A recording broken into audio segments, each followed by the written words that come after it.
I just wanted to say a few words to kick tonight's event off. I'm a network manager at Forbury Investment Network. Tonight should be a very interesting event. We're going to do a deep dive into the world of industrial Internet of Things. At Forbury, we've been looking at this space very closely over the last 12 months or so.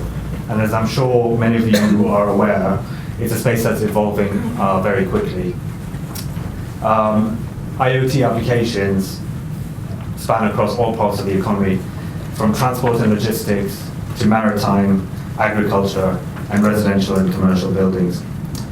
The Economist, in fact, recently predicted that the number of products connected to the internet will increase from 6.4 billion today to 21 billion by 2020. So it goes to show the opportunity available in the coming years. We are already seeing the first wave of consolidation with the likes of Cisco, Intel, and Comcast having made strategic acquisitions as they position themselves for growth.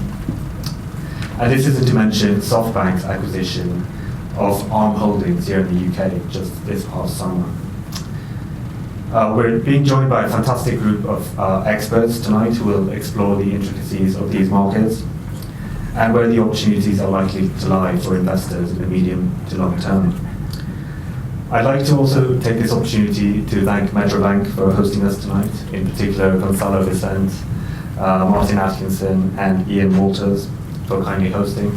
The event tonight would have been impossible without their support. On that note, I wish you a very enjoyable evening, and I will invite Ian to say a few words. Good evening, ladies and gentlemen. Welcome to Metro Bank. I'll be okay that mic. So my role, I guess, is to serve up a little bit of an amuse-bouche before the main event. And I'd like to say, in about 5 minutes, let's tell you a little bit about Metro Bank.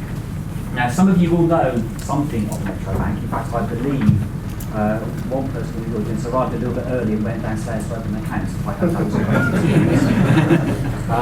but most people know about the dog biscuits and the bandanas and the water for dogs and the stilts and the popcorn.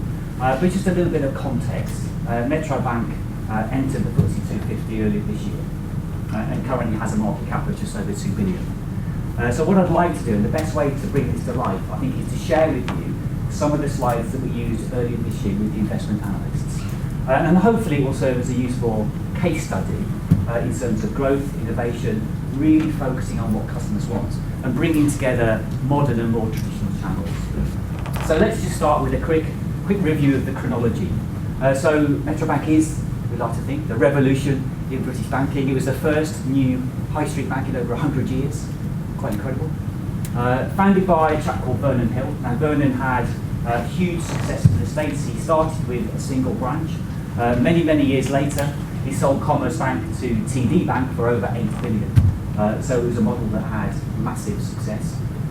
Very simple model, completely deposit funded, no wholesale funding whatsoever. As I hope you sense when you walk through, very accessible, very friendly, very welcoming. Our stores that we're very proud of are open 8 to 8 Monday to Friday, open on Saturdays and Sunday as well. We had 40 stores, we now have 42.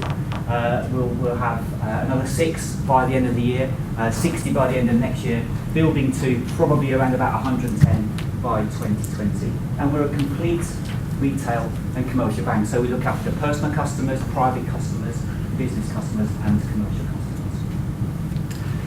customers. So there are lots of copies of Vernon's book available, but if you were looking for a summary slide, this is it.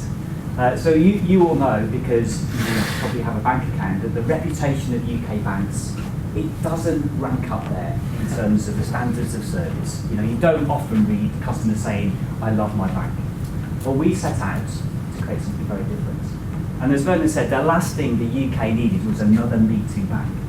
So the summary of the summary is differentiated model, unique culture, and fanatical execution. So let me give you a couple of examples of how we try to differentiate what we offer to our customers.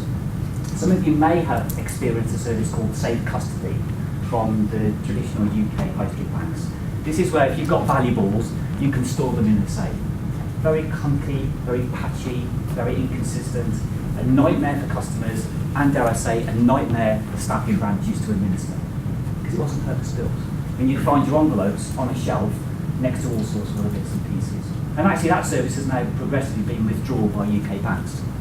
If we had time, we could take you on a tour of the store, and each of our stores has a purpose-built, custom-made safe deposit box zone, where if you want to store valuables, you can have an extra small, medium, large, or extra large box.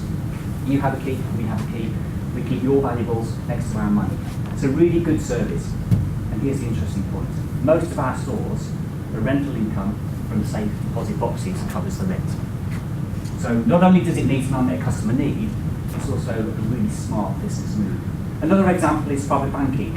Some of you, I'm sure, will have a private banker. The model, increasingly, I think, is for private banks to insist on customers bringing their assets under management. We don't. We're old-fashioned. We're quite simple. We'll look after your lending and deposits. You can choose where you keep your assets under management. And it's a proposition that's really resonating with customers. So we seek to surprise and delight our customers. We seek to provide fantastic service. We create fans, not customers, because fans tell their family and friends. We're growing rapidly, as we'll see later on. Last year we spent less than £60,000 on advertising. It really does work. We talk and we obsess about culture, because that's really what makes us different. So we're very deliberate. We hire for attitude, we train for skill, we overinvest in colleagues. We keep it really simple. We focus on what we do, and we're very clear what we don't do. We seek to create highly engaged colleagues who provide a fantastic service. It's not rocket science, but actually, if you look at the bottom of the slide on the left, these are words extracted from what delighted customers say about their service. And again, there's no real massive insights in here. Customers like it when they're the centre of attention. They like it when the person serving them is focused on them. They like it when they're friendly. They like it when they're courteous. And that really drives satisfaction. And we also encourage our colleagues to be thoughtful and use their personality in terms of how they serve customers. So a little example here was a couple were opening accounts in one of our stores. It became clear during the conversation they just got married. During the course of the account opening, a colleague popped out, bought a cake, a wedding cake to help celebrate. It's a small, simple touch, but it's a way of creating a fan for life. And we encourage our colleagues to bring their personality to work with them. So here's our secret recipe. So we create an amazing culture where everybody loves working here. Everybody's an owner, and we provide fantastic careers. So in terms of ownership, all of our colleagues, cashiers, right the way through to the chief executive, everybody participates in our share option scheme. I think it was just over 800,000 options vested in February 2016. So it's a way of really making sure the whole business operates as one team. In terms of fantastic careers, well, probably about 20 to 30% of our colleagues get promoted every year, because we hire for attitude and we train for skill. We're also growing quickly. But it's a great way of promoting people with real talent and energy. And in terms of our amazing culture, we do know how to spell amazing. But this is what sets us apart, we think, in terms of absolute clarity about the way every colleague approaches every task every day.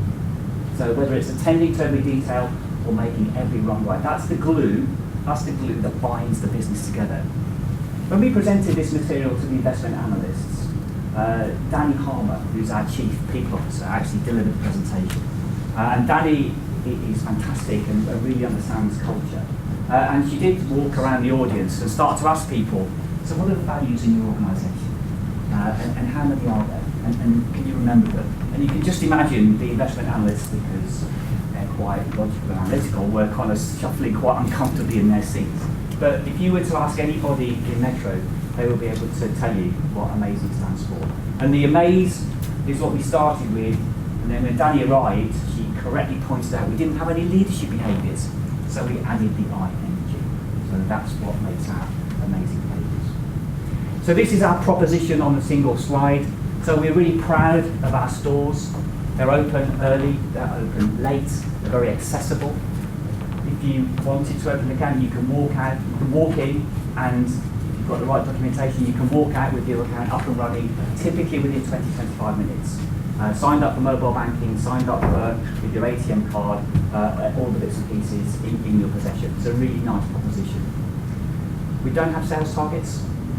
And we have a rule that says it takes 1 to say yes, but 2 to say no. Elsewhere, I think it might be the other way around sometimes. We have really easy to use digital channels, and what I really like is that our colleagues have fantastic digital tools. So for any customer, we really have got a single view of the customer. And incumbent banks find that quite hard because they've got the legacy systems to try to reconcile. Our products are really simple. They're really simple, but they're fair and they're transparent, and we don't hide things in terms of conditions. We have real people in local contact centres, typically above our stores, and we're passionate about following up on customer feedback, good or bad. And these are the results.